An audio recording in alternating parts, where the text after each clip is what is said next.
Agora aqui no SBT Meio Dia é hora do quadro Sala de Visitas com Prisco Paraíso. Muito bem, e o assunto de hoje é a reforma trabalhista, que entra em vigor no próximo sábado. Fundamental tirar dúvidas, é claro. E nós temos aqui 3 convidados. Começo aqui pela minha direita, a juíza do trabalho Andréa Boom, que também preside a Associação dos Magistrados Trabalhistas de Santa Catarina e conselheira no Plano Nacional. Temos também a Cristiane De Biasi, advogada trabalhista, que nos honra com a sua presença, e Samuel Blasius, que representa a CDL de Florianópolis, correto? Isso. Pois muito bem. E a reforma trabalhista?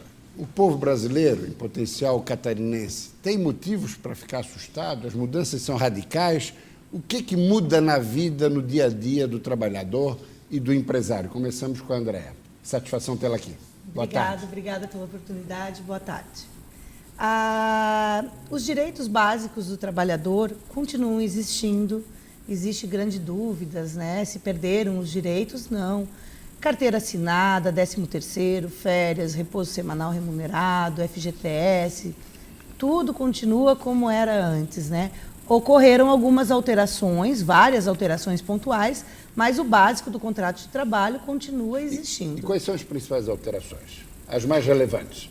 Existem algumas que estão dando mais assunto, né? Por exemplo, as gestantes.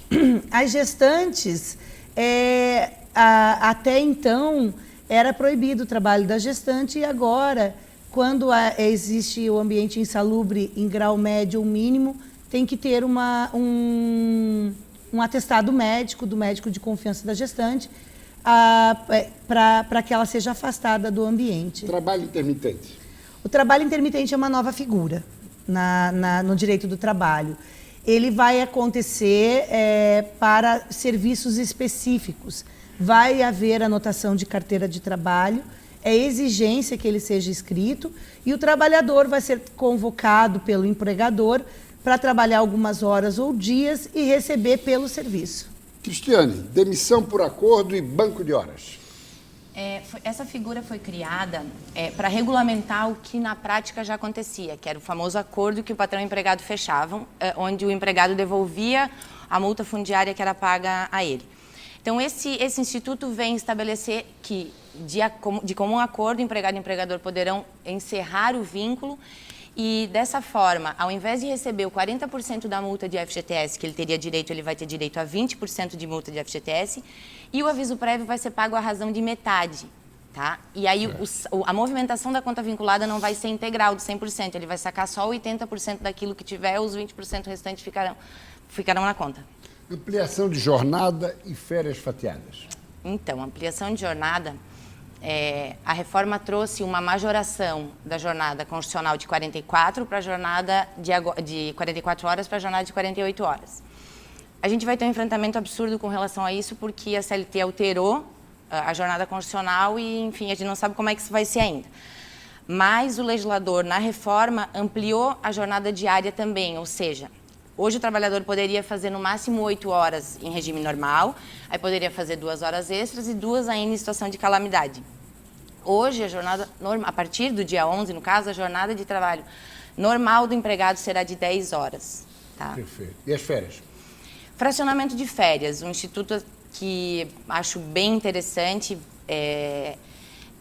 Antigamente, na legislação atual, a gente poderia fracionar em 2. A gente vai poder fracionar em 3. 3, né? Cada período, um deles não pode ser inferior a 14 dias e os demais de no mínimo 5. Cai a questão de que o menor de 18 anos e o maior de 50 teriam que gozar das férias em período integral, então para eles também vai poder ser fracionado, que não poderia nessa... Okay. O Samuel também é advogado trabalhista, mas está aqui hoje na condição de representante da CDL. Como é que o empresariado vê, identifica, enxerga e se posiciona em relação às mudanças? Algumas mudanças elas vieram por bem econômico da empresa em si. Muitas discussões quando está falando de jornada de trabalho e discussões até com o empregado em si na esfera jurídica da própria empresa. Hoje, com a nova alteração, tem mais liberdade de discutir a pauta entre o empregado e o empregador.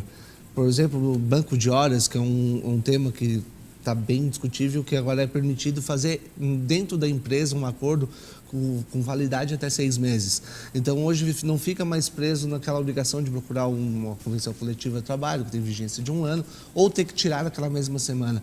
Então, com a nova legislação, vem permissão para ter maior poder a fala e a conversa entre o empregado e o empregador. E também, claro, a gente tem que tomar o estudo particular de cada atividade.